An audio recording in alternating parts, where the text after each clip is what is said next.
자, 우리 이제 민주당 얘기로 저희가 넘어가도록 하겠습니다. 최근에 이재명 대표 관련된 뉴스가 좀 많지는 않았는데 재판 관련된 뉴스 선거법 2심 재판부에 지금 이재명 대표 측이 고심하고 있는 게 위헌 법률 심판 카드를 꺼내 들었습니다. 위헌 법률 심판 카드. 배경이 있을 것 같습니다. 어떻게 보시는지? 어떤 내용이냐면 공직선거법에 보면 이제 언론이나 아니면 어디 나가서 발언한 내용들, 이 내용들에 대한 처벌 규정이 있지 않습니까? 지금 이재명 대표가 그것 때문에 지금 2심 재판을 받고 있는 건데요.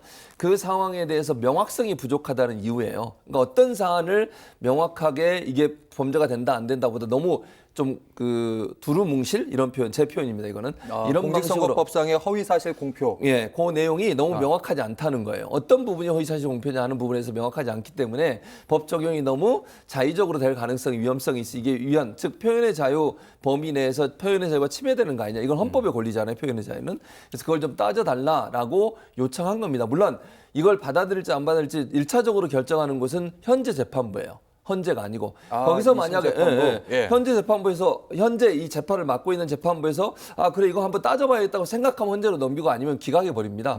그러니까 이게 금방 나올 수도 있어요. 어떤 경우가 나올지 제가 알 수는 없고요. 다만 이제 이유는 써야 되겠죠. 이런 이유 때문에 뭐 이거는 기각하게 된다든지 아니면 만약에 이게 헌재가 따져볼 필요가 있다면 재판부에서 현재로 넘기겠죠. 뭐 이제 물론 국민의힘에서는 이걸 이제 재판 지연 작전이나 얘기하는데 한편으로 보면 뭐 국민의힘에서는 정치적으로 이렇게 비판할 수 있다고 봅니다. 뭐 근데 한 가지 더 제가 국민의힘한테 얘기하고 싶은 건 윤석열 대통령한테는 그 얘기 좀 하세요. 재판 지연 작전 하지 말라고. 똑같이 했으면 좋겠고요.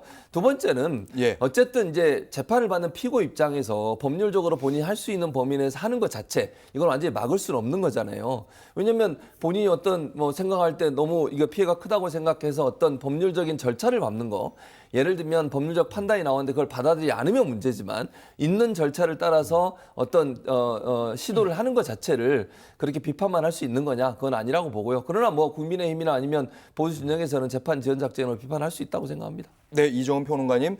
그러니까 공직선거법상 허위사실 유포죄 이 부분이 위헌 법률이라는 생각도 있겠지만 분명히 효과상으로는 말씀하신 것처럼 재판 지연 효과가 있습니다. 만약 받아들인다면 어떻게 보시는지? 재판 지연 전략 맞죠. 맞는다고 보세요? 명확하게 맞죠.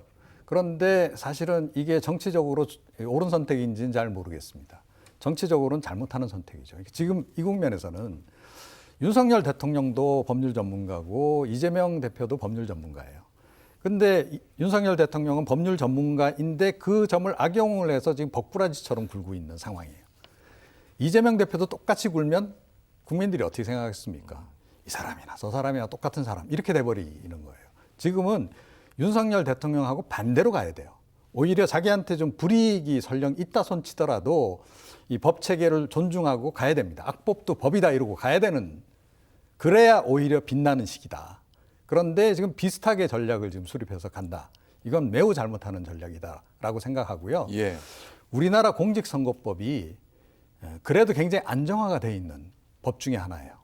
그러니까 이게 선거도 뭐 워낙 많이 치르기도 하지만 선거법 얼마나 민감합니까 이게 후보자들 입장에서. 그래서 이 선거법 관련해서 정치인들도 특히 여야 의원 다 할 거 없이 이 공직선거법만큼은 진짜 다 도사라고 할 정도로 그 정도로 이게 공을 들여가지고 지금 안정화시켜 놓은 법이에요. 그런 비판, 그러니까 그런 평가도 있는데. 자, 그런데 저희 말씀하시죠. 뭐 그렇다고 100% 완벽하진 않죠.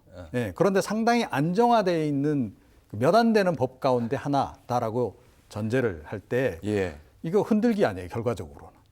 흔들어서 자기에게 유리한 쪽으로 어떻게 해보겠다라는 그런 의도가 읽힌다는 거예요. 그래서 저는 좀 하지 마시라.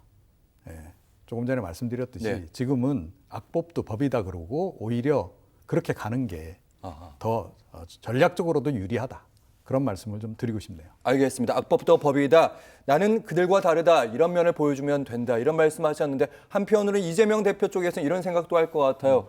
만일 그랬다가 모양은 멋있는데 결과가 안 좋으면 어떡합니까? 그러니까 일단 이종훈 평론가의 말에 제가 반론을 좀 하면 악법도 법이란 말은 법을 안 지켜야겠다는 게 아니고 법의 범위 내에서 이제 있는 절차를 하는 거니까 그거는 윤석열 대통령은 좀 차이가 있다고 생각해요, 저는. 그러니까 무슨 말이냐면 이게 물론 재판을 좀 지연하고 시간을 끌겠다는 의도가 있다고 하는 비판이 있을 수 있다고 봐요, 저는. 다만 이재명 대표가 재판을 안 받는 것도 아니고 사법 처리에 대해서 불만을 표현한 것도 없어요. 그러니까 예를 들면 자기는 억울하다고 생각해서 20에 다시 항소를 했지만 받아들였어요. 그리고 뭐 재판 나오라면 계속 나가잖아요. 그러니까 법을 안 지키는 게 아니고 법에 있는 범위 내에서 본인이 할 수 있는 방법들을 하고 있는 것이니까 그건 저는 뭐 문제가 없다고 개인적으로 생각을 하고, 다만 아까도 말씀드린 정치적으로 비판받을 수 있다고 생각해요.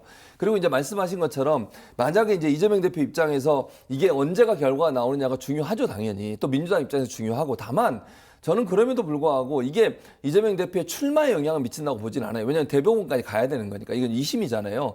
대신 만약에 2심에서 어떤 결과가 나오느냐에 따라서 본인이 대선 과정에서 여러 가지 영향을 받을 수 있죠. 근데 출마 자체를 막을 수는 없다.